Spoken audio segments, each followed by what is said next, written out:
Lagyan natin ng tuyo guys. Magluto tayo ngayon ng adobong manok. Lagyan ko siya ng laurel, dahon ng laurel, sibuyas,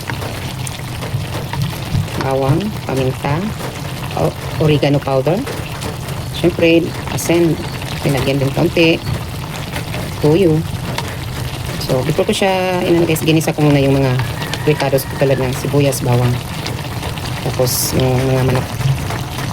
Ayan. Okay. Para mag-absorb ang lasa.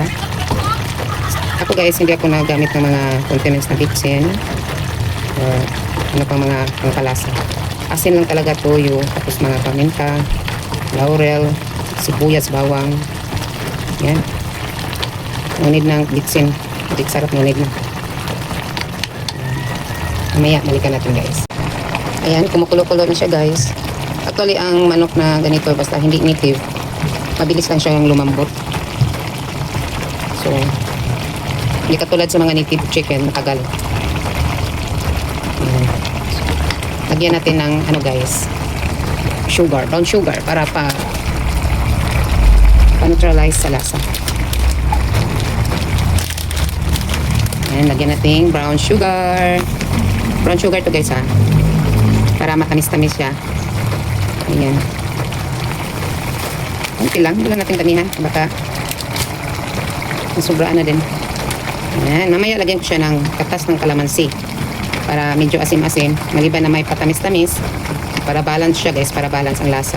Lagyan din natin ng katas ng kalamansi. Instead na vinegar, katas ng kalamansi ang gamit ko guys. So hindi siya masyadong ma-brown. Kasi hindi ko siya dinamihan ng toyo. Hindi ko dinamihan ng soy sauce. Parang ano lang siya, light brown lang. Pero mamaya pag pwede dagdagan natin kaunti, dagdagan. Yan. Kasi baka mag-alat na, may asin pa, plus toyo. Para balance ang lasa. So, itin ko guys yung mga ingredients ko nito. Number 1, asin, sibuyas, bawang, paminta, dahon ng laurel. Ito, dahon ng laurel. Tapos, oregano powder. Maya, lagyan natin ng katas ng kalamansi. Tapos may counting sugar. So, yan ang gusto sa mga bata, mga ganung lasa. Okay, mamaya, balik tayo mamaya. Ayan guys, lagyan na natin ng kalamansi. Kalamansi. Naluwa ko siya ng tubig para madagdagan ng sabaw. Kasi requestaan ko na may sabaw. Yes, luto na ating ulam guys. Adobong manok, luto na.